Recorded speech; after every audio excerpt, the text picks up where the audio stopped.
For decades, the workplace followed a very simple rule. Show up on time, stay at your desk. Leave when the clock says you can. The schedule defined professionalism. 9 to 5, 9 to 6 meant commitment.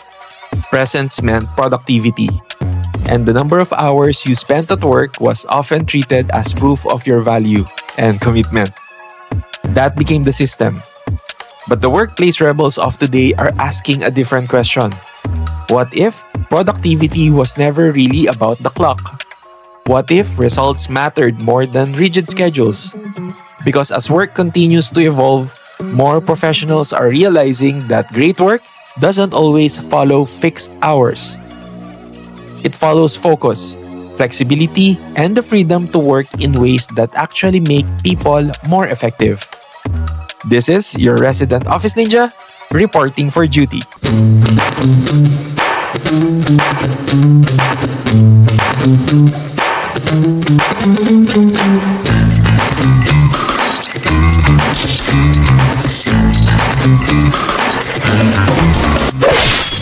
This is the Office Ninja Podcast.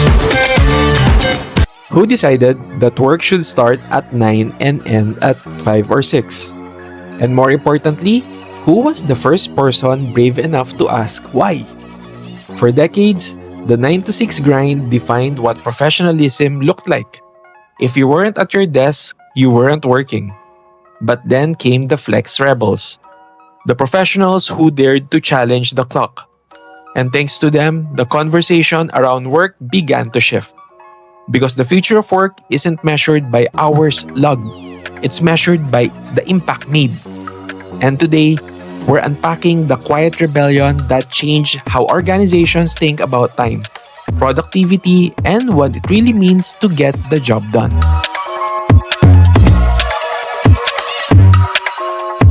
First up, the birth of the 9 to 6 culture. Let's rewind a little. The 9 to 6 schedule traces back to the Industrial Revolution, when factories ran on shifts, not strategy.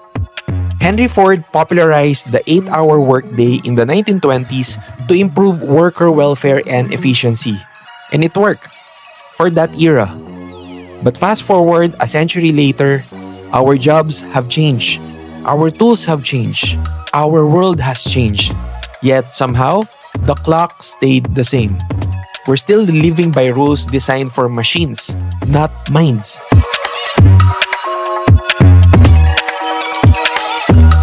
The first flex rebels. The early rebels weren't tech CEOs.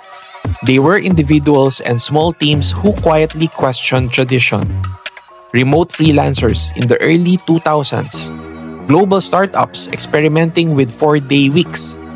HR managers who said, if you can deliver results at 2 p.m. or 2 a.m., why should I care which?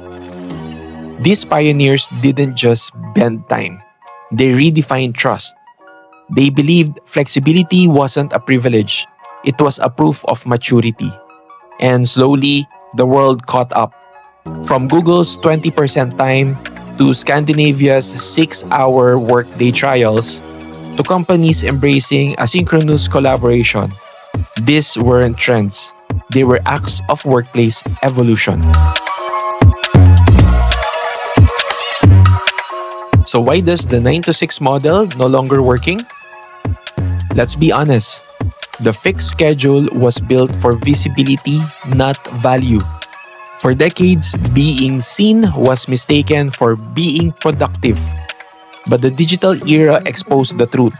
You can sit for 8 hours and achieve nothing. Or work for 4 and change the game.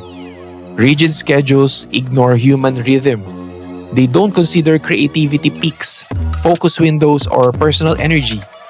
And in the hybrid world, time isn't the main resource anymore. Attention is.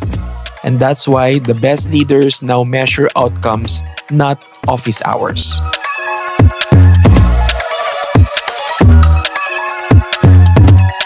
Next up, the lessons from Flex Rebels. So what can we learn from those who dared to challenge the clock? Number 1, trust is greater than time. When leaders trust outcomes, employees give their best. Second, flexibility fuels focus. People perform better when they control how they work.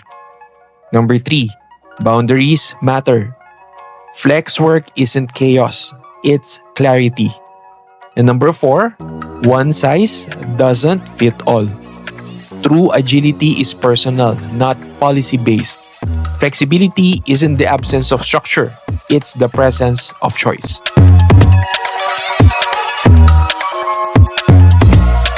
Of flexibility and inner peace.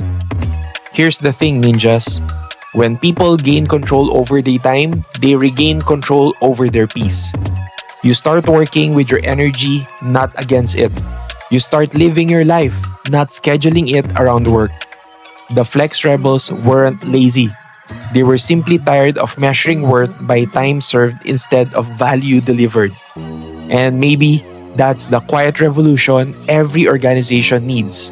One where work supports life, not the other way around.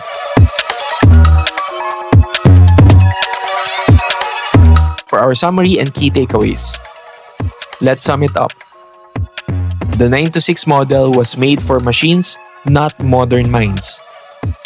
Flex Rebels challenged it and proved that results matter more than routines. Trust, autonomy, and focus outperform attendance every time.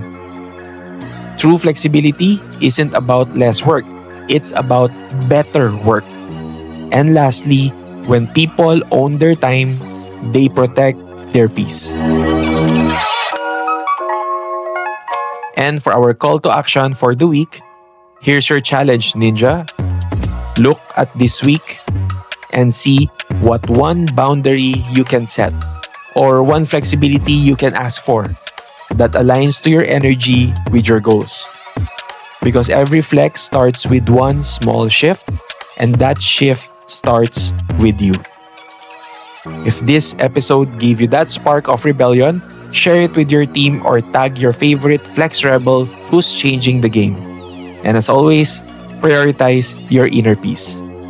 See you next Sunday, ninjas.